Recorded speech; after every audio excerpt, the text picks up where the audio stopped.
The wind swept cold and fierce across the great wall that stretched like a dragon's spine over the rugged hills of northern China. Grey stones, worn by centuries of sun, rain, and the footsteps of countless souls, held their silent vigil. It was early morning, before the tourists arrived, and the vast landscape was wrapped in a mist that made the ancient wall seem as if it floated between earth and sky.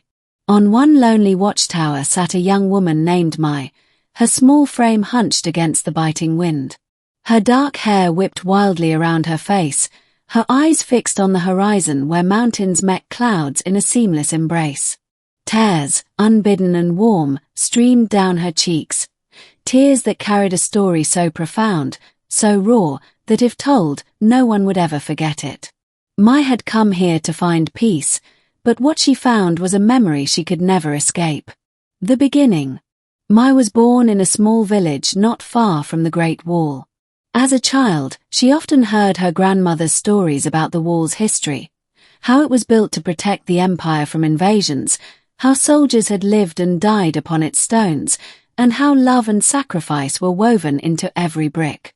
Her grandmother's favorite tale was about a soldier named Liang, who had guarded this very stretch of the wall centuries ago.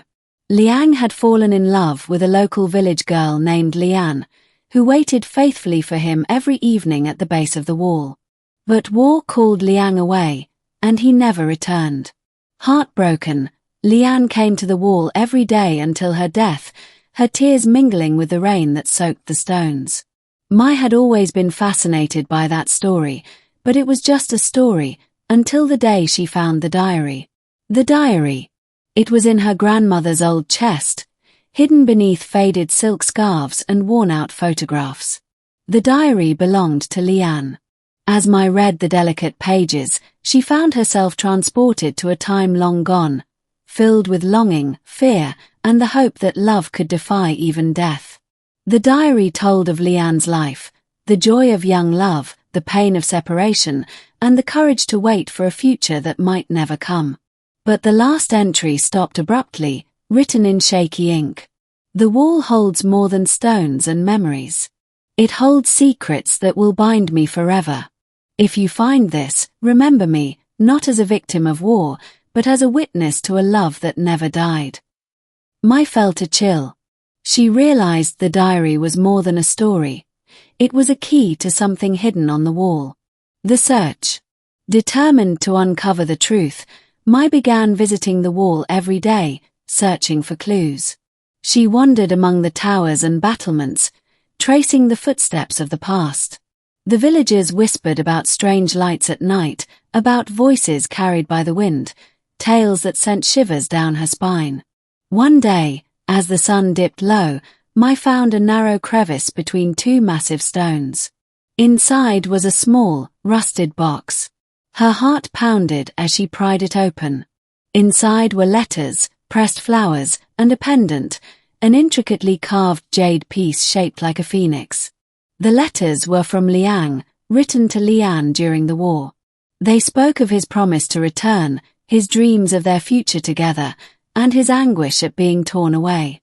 The last letter, never sent, told of a battle that left him trapped beyond the wall, unable to come back. Mai clutched the jade pendant, feeling the weight of history and heartbreak in her hands. She understood then that Lian's story was not just a legend but a real love that had endured beyond time. The vision. That night, under a silver moon, Mai returned to the wall. As she stood at the watchtower, the wind whispered through the stones, carrying a melody both haunting and beautiful. Suddenly, the world around her shimmered and changed. She found herself in a past she had never known, standing beside Lian, who looked just as the diary had described, young, hopeful, and waiting. Lian turned and saw Mai, her eyes filled with recognition. "You have come," she said softly, "to remember, to tell our story." Mai nodded, tears streaming once more. She realized that the wall was not just a monument but a bridge between past and present, between love and loss. The truth unveiled. Lian led Mai to a hidden chamber beneath the wall, where the memories of countless souls were preserved like whispers trapped in stone. There, Lian revealed the truth. Liang had indeed been caught behind enemy lines during a fierce battle. To protect the wall and his people, he had sacrificed himself, never able to return to Lian. But the pendant was more than a keepsake, it was a symbol of their bond, a promise that even death could not sever. Lian's tears had soaked the stones over the centuries, her love keeping Liang's spirit alive, bound to the wall forever. Mai's resolve. When the vision faded, Mai was alone again, the cold wind tugging at her clothes. But she was changed. She knew her purpose, to carry Lian's story beyond the mountains, beyond the wall. She wiped her tears and clutched the jade pendant close. The legacy. Mai returned to her village, sharing the tale of Liang and Lian, of love and sacrifice etched into the very fabric of the Great Wall. She spoke at schools, to travelers, and even to scholars who listened with rapt attention. Her words rekindled a connection to the past, reminding everyone that history was not just dates and battles but the lives and emotions of those who lived it. And every time I visited the wall, she felt Lian's presence, the enduring spirit of a love that no war could destroy. The end. One dawn, years later, Mai sat once more on the ancient stones, the pendant warm in her hand. A gentle breeze brushed her cheek, as if a silent thank you from the past. Her tears fell again, this time not from sorrow but from the quiet comfort of knowing that some stories, no matter how lonely, must be remembered forever. And on that great wall, under the endless sky, her tears told a story no one should ever forget.